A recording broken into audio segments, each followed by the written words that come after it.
Types of crops. आज के video में हम देखने वाले हैं कि इंडिया में कौन कौन से क्रॉप्स उगाए जाते हैं। इंडिया में तरह तरह के क्रॉप्स उगाए जाते हैं अलग अलग एरियाज पे। कहाँ क्या क्रॉप उगेगा ये निर्भर करता है वहाँ के क्लाइमेट, टाइप ऑफ सॉइल और वहाँ के फार्मिंग मेथोडोलॉजी पे। कहीं हमारे यहाँ वीट उगता है तो किसी इलाके में हमारे यहाँ टी कॉफ़ी उगाए जाते हैं।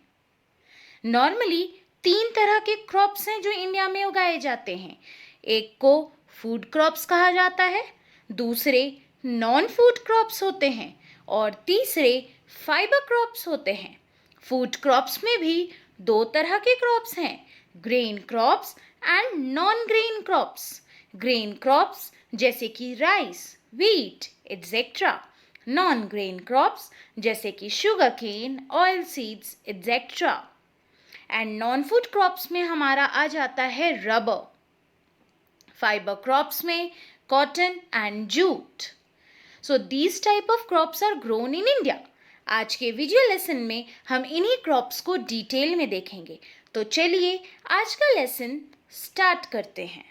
But before that I welcome you all to our online learning platform.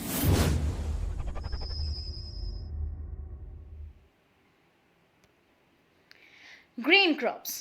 पहला ग्रेन क्रॉप है राइस, जो कि इंडिया के मेजॉरिटी पॉपुलेशन का स्टेपल फूड माना जाता है। स्टेपल फूड का मतलब है ये हमारे यहाँ के लोगों का बेसिक खाना है। राइस, जिसे हम पैडी भी कहते हैं, ये एक खरीफ क्रॉप है, यानी कि मॉनसून के ऑनसेट में इनको बोया जाता है।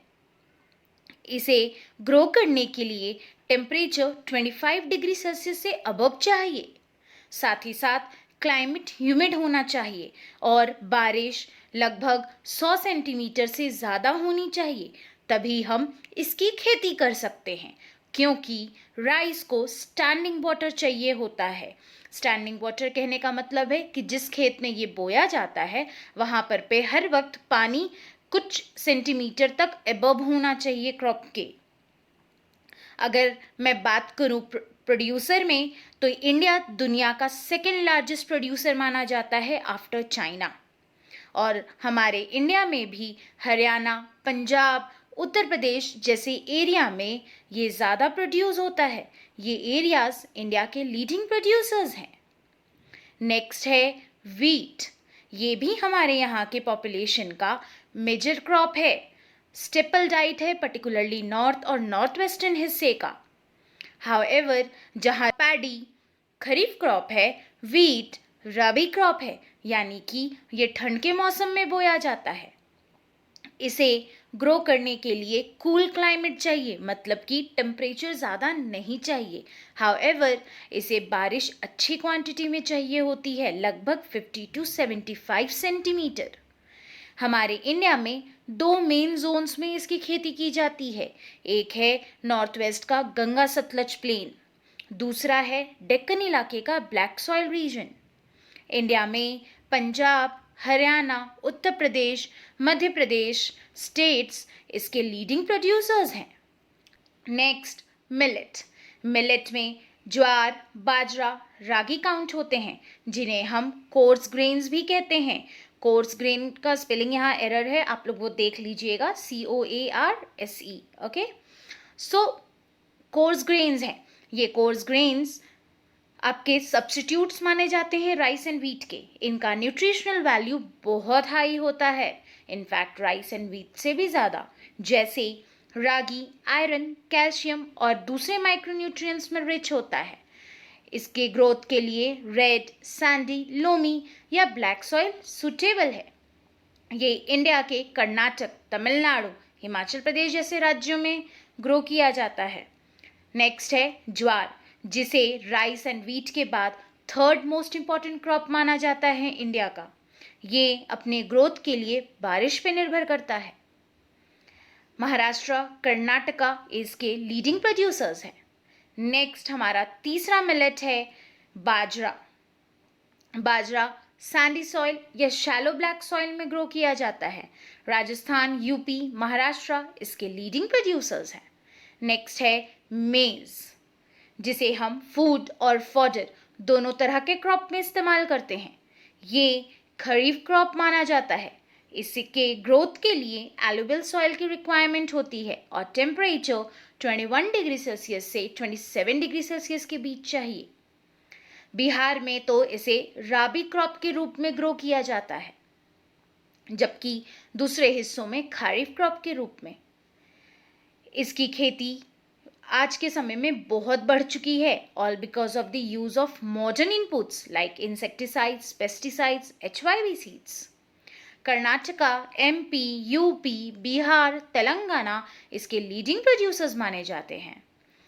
इनके अलावा एक और ग्रीन क्रॉप है पल्सेस, जो कि मेजर सोर्स है प्रोटीन का हमारे खाने में। इसमें तूर, उड़द, मूंग, मसूर, पीस, ग्राम ये इंक्लूड होते हैं। इनमें से कुछ तो खरीफ क्रॉप है, जबकि दूसरे राबी हैं। इन्हें मॉइस्चर की रिक्वायरमेंट कम होती है, इसलिए ये सूखे एरिया में भी ग्रो कर सकते हैं। और ये लेगुमिनस क्रॉप्स हैं। लेगुमिनस क्रॉप का मतलब है ये वैसे क्रॉप्स हैं जो नाइट्रोजन फिक्सेशन का काम करते हैं और सॉइल को फर्टाइल बनाने में मदद करते हैं। इसीलिए इसे हम क्रॉप रोटेशन के टेक्निक के तहत ग्रो करते हैं, यानी कि दो क्रॉप्स के बीच में इसे ग्रो किया जाता है। इंडिया पूरी दुनिया का लार्जेस्ट प्रोड्यूसर तो है ही पल्सेस का, साथ ही साथ ये कंज्यूमर भी माना जाता है। मध्य प्रदेश, राजस्थान, महाराष्ट्र, उत्तर प्रदेश इसके लीडिंग प्रोड्यूसर्स हैं।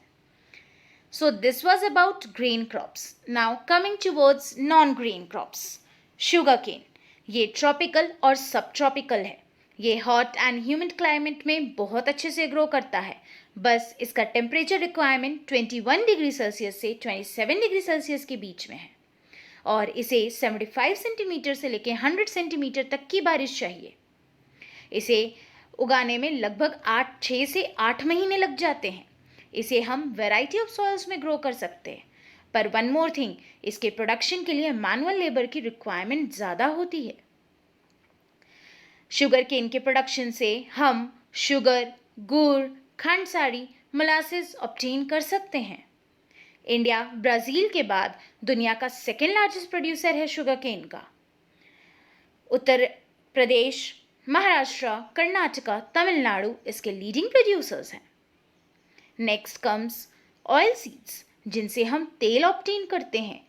इनमें मस्टर्ड, सोयाबीन, कोकोनट्स आ जाते हैं। हमारे इंडिया के टोटल ग्रॉस क्रॉप्ड एरिया का 12% ऑयल सीड्स के द्वारा ही कवर्ड होता है। इनमें से मैक्सिमम ऐसे हैं जिन्हें हम इस्तेमाल कर सकते हैं, दे आर एडिबल, एंड इनका इस्तेमाल हम खाना बनाने में करते हैं। जबकि इनमें से कुछ ऐसे हैं जो कि रॉ मटेरियल के फॉर्म में सोप इंडस्ट्री, कॉस्मेटिक इंडस्ट्री में यूज़ किए जाते हैं। इंडिया में इसकी खेती आंध्र प्रदेश, तमिलनाडु, गुजरात में ज़्यादा होती है। एक एग्जाम्पल देखते हैं ग्राउंडनट। ये हमारे इंडिया में टोटल ऑयल सीड प्रोडक्शन का 50% प्रोडक्शन कवर इसी का होता है।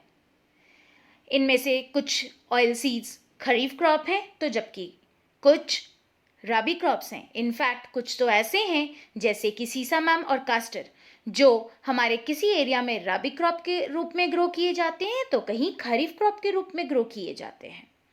नेक्स्ट है टी। प्लांटेशन क्रॉप ये है और इसे हम बेवरेज क्रॉप भी कहते हैं। इसे इंडिया में ब्रिटिश ने इंट्रोड्यूस किया। इसकी खेती बेहतर ट्रॉपिकल और सब ट्रॉपिकल क्लाइमेट में होती है। इसे deep, fertile, well drained humus, organic matter rich soil चाहिए होता है और climate Frost free, moist free होना चाहिए एंड कंटिन्यूअस। अगर शाज हो यानी कि बार बार बारिश हो तो इनसे इनका ग्रोथ अच्छा होता है। इस तरह की खेती में यानी कि टी प्लांटेशन में लेबर का रिक्वायरमेंट ज़्यादा होता है और जो टी गार्डन के ही आसपास में आपका इसकी फैक्ट्री लोकेटेड होती है जहाँ पे ये प्रोसेस हो सके। पूरी दुनिया में 2015 डेटा के अकॉर्डिंग चाइना के बाद इंडिया सेकेंड लार्जेस्ट प्रोड्यूसर है टी का। इंडिया में असम, दार्जिलिंग के हिल्स, जलपाईगुड़ी डिस्ट्रिक्ट के हिल्स, वेस्ट बंगाल, इन एरियाज़ में टी की खेती बहुत होती है। नेक्स्ट है कॉफ़ी। इंडिया की कॉफ़ी पूरी दुनिया में बहुत जानी मानी है। येमेन की अराबिका वैरायटी इंडिया में सबसे पहली कॉफ़ी की वैरायटी थी जो इंट्रोड्यूस की गई थी, और यही वैरायटी हमारे यहाँ प्रोड्यूस होती है।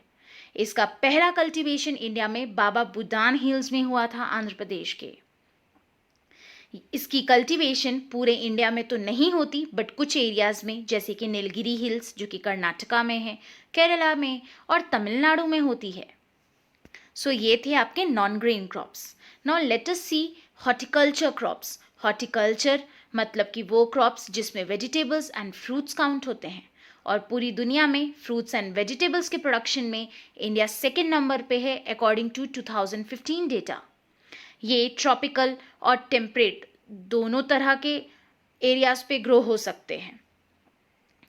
यहाँ के अलग अलग फ्रूट्स एंड वेजिटेबल्स दुनिया में वेल नोन हैं, जैसे कि महाराष्ट्र के मैंगोज, नागपुर के ऑरेंजेस, केरला के बनानास, जम्मू एंड कश्मीर के एप्पल्स। इंडिया फ्रूट्स के अलावा वेजिटेबल्स का भी इम्पोर्टेंट प्रोड्यूसर है। So this was about food crops. Now let us move to the non-food crops. पहला non-food crop है रबर।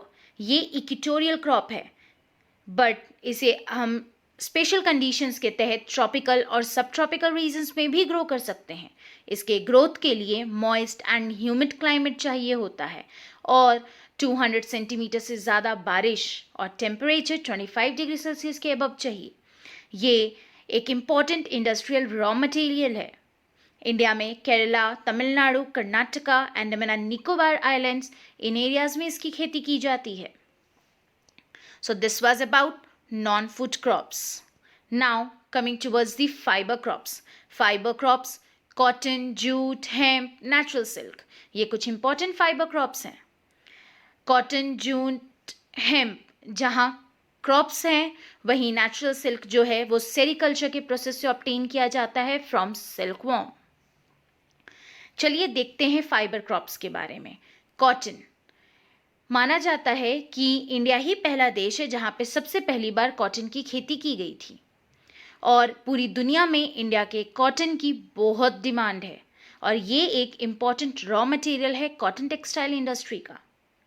इसके ग्रोथ के लिए ब्लैक कॉटन सॉइल की रिक्वायरमेंट है, जो कि हमारे डेक्कन प्लेटू में भरपूर है। इसके ग्रोथ के लिए हल्की फुल्की बारिश विथ हाई टेम्परेचर रिक्वायर्ड है। इसकी खेती के लिए 210 दिन फ्रॉस्ट फ्री चाहिए और सनशाइन भरपूर होनी चाहिए। ये खरीफ क्रॉप है और इसे तैयार होने में 6 से 8 महीने लग जाते हैं। इसके लीडिंग प्रोड्यूसर्स महाराष्ट्र, गुजरात, मध्य प्रदेश और कर्नाटका है। वैसे ही एक और फाइबर क्रॉप है जूट, जिसे हम गोल्डन फाइबर के नाम से जानते हैं।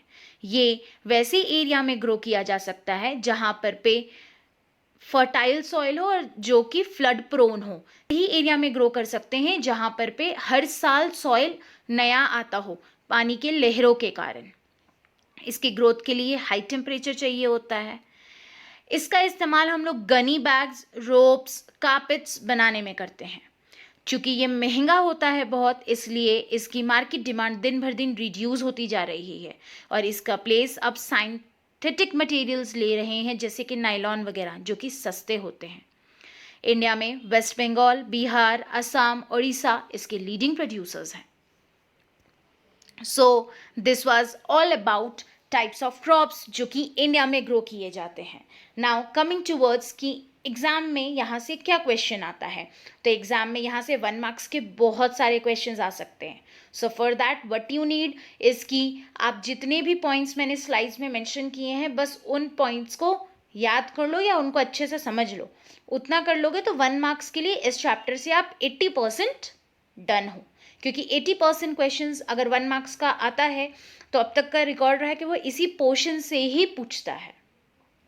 होपफुली जितना आज समझाए हैं क्लियर हो गया है।